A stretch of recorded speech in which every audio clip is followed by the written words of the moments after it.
आज हम लोग गोता लगाने वाले हैं बंगाली लोक कथाओं की उस डरावनी दुनिया में, जहां हर तूफानी रात अपने साथ कुछ अनकही कहानियां लेकर आती है। आषाढ़ का महीना और आसमान पर घने काले बादल। देखिए, ये सिर्फ एक तूफानी रात का मंजर नहीं है, ये बंगाली हॉरर का बिल्कुल दिल है। एक ऐसी दुनिया जहां परछाइयां जैसे जिंदा हो जाती हैं और हवा में डरावनी फुसफुसाहटें तैरने लगती हैं।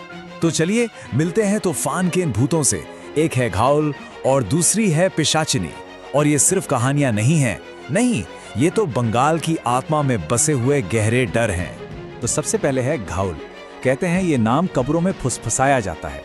ये कोई, आप कह सकते हैं, कोई आम भूत नहीं है।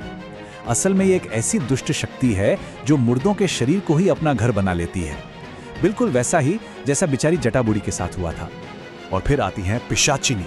ये शोरमा की जलती हुई आत्मा है। सोचिए, एक औरत जिसे गांव वालों ने जिंदा जला दिया था और अब वो बदला लेने के लिए भटक रही है। उसकी पूरी कहानी ही जैसे आग और गुस्से से लिखी गई है। तो इन दोनों में फर्क क्या है? देखिए, एक तरफ है घाउल, एक दानव जिसका मकसद सिर्फ और सिर्फ विनाश है, और दूसरी तरफ है पिशाचिनी, एक इंसानी आत्मा जो बदला चाहती है, इंसाफ चाहती है। तो ये सिर्फ अच्छे और बुरे की लड़ाई नहीं है, ये विनाश और प्रतिशोध की लड़ाई है। लेकिन सवाल ये उठता है कि आखिर इन भूतों का सामना करता कौन है और क्यों? चलिए अब हम उन श्रापित रास्तों पर चलते हैं जिन पर हमारे नायक जाने अनजाने में चल पड़े। यहाँ भी देखिए कितना बड़ा फर्क है।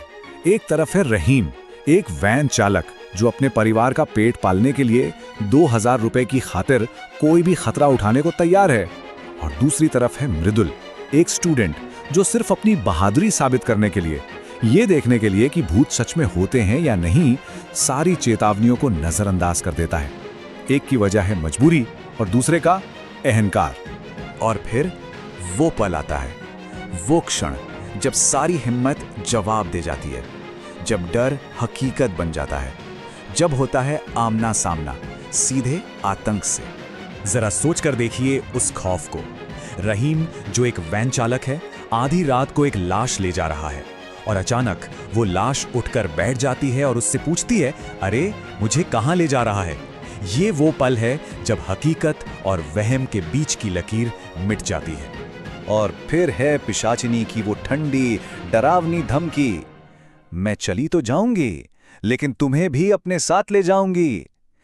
ये सिर्फ एक धमकी नहीं है, नहीं, ये एक श्राप है, एक ऐसा श्राप जो सच में रूह कंपा दे। तो ये दिखते कैसे हैं? घाउल, लाश जिसकी आंखें लाल चमक रही हैं, मुंह से काला तरल टपक रहा है। और पिशाचिनी, एक जली हुई औरत जिसकी चमड़ी उधड़ रही है, आंखें बिल्कुल सफेद, और साथ में एक भूत बच्चा। ये सिर्फ भूत नहीं है, ये तो जैसे हमारे सबसे बुरे सपनों से निकल कर आए हों। लेकिन जहां इतना घना अंधेरा होता है, वहां रोशनी की कोई ना कोई किरण भी जरूर होती है। हर दानव के लिए एक रक्षक होता है। तो चलिए अब देखते हैं कि इन कहानियों में अच्छाई बुराई पर जीत कैसे हासिल करती है। यहां हमें दो तरह के रक्षक दिखते हैं। एक तरफ है पीर बाबा, जिनकी शक्ति आती है अल्लाह पर उनकी आस्था से। उनका तरीका है रक्षा करना, शरण देना। और दूसरी तरफ है तांत्रिक, जिनकी शक्ति आती है तंत्र मंत्र के ज्ञान से, और उनका तरीका है सीधा सामना करना, लड़ना। तो यहाँ पर समझने वाली बात यह है कि बचाने के दो अलग अलग रास्ते दिखाए गए हैं। एक रास्ता है आस्था का, जो एक ढाल की तरह काम करता है। पीर बाबा का मजार एक ऐसी जगह है जिससे घाउल पार ही नहीं कर सकता और रहीम बच जाता है। दूसरा रास्ता है अनुष्ठान का, जो एक हथियार की तरह काम करता है। तांत्रिक यज्ञ करके पिशाचिनी से लड़ता है और उसे भगा देता है। एक शरण देता है तो दूसरा युद्ध करता है। तो इन सब का मतलब क्या है? क्यों ये कहानियां पीढ़ी दर पीढ़ी सुनाई जाती हैं? आखिर ये सिर्फ भूत की कहानियों से कुछ ज्यादा हैं क्या? हाँ, बिल्कुल हैं। ये कहानियां सिर्फ डराने के लिए नहीं हैं, ये तो हमारी संस्कृति का हिस्सा हैं। ये हमें आस्था को मजबूत करना सिखाती हैं, लालच और घमंड के खिलाफ चेतावनी देती हैं, और अच्छाई और बुराई के बीच की उस लड़ाई के बारे में बताती हैं जो हमेशा से चली आ रही है। तो जाते जाते एक सवाल छोड़ जाते हैं, क्या ये लोक कथाएं महज कहानियां हैं या फिर ये एक आईना है जिसमें हम सबके अंदर छिपा हुआ डर दिखाई देता है? दोस्तों, अगर आपको ये वीडियो पसंद आई है तो इसे लाइक जरूर करें और कमेंट में बताएं कि आपको सबसे ज्यादा रहस्यमयी क्या लगा।